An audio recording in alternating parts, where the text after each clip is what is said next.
For our next talk, entitled Baiting the Whales, Online Game Localization, please help me welcome Amir Ismail.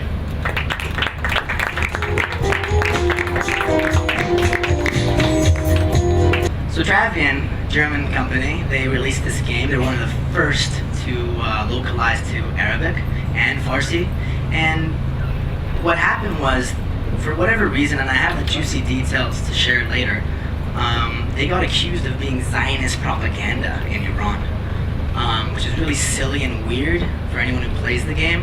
However, they just pointed at one of the buildings and said, "That's the Tower of Babel." And then they went on and they got blocked for 3 days, which could be like suicide for an online game. And then they left Iran soon afterwards. So risky content can attract censorship in certain countries in the Middle East. Not all of them, particularly KSA and Iran. Like this game, Imperial Online.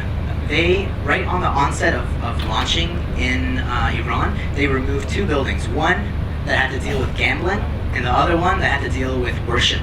2 no-nos, especially during the process of applying in Iran for content approval. Localization in general is really, globally, it's all about conversion rates.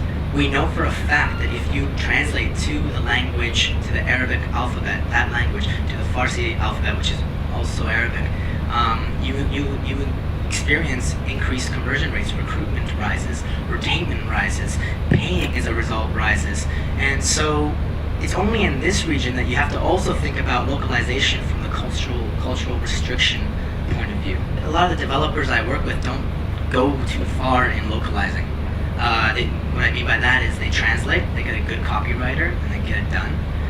They might make some minimal, sensible changes to the graphics, like I mentioned before. They might substitute some characters, but they won't go beyond that, and they certainly will not allocate the amount of resources required to essentially change the user interface. This funnel kind of shows that, it's about reaching critical mass and maintaining critical mass, and localization simply just adds to that. Localization is not the whole story at all, but it just improves by those certain numbers of percentage points that make a difference, and that's why it's worth the resources to be allocated for that.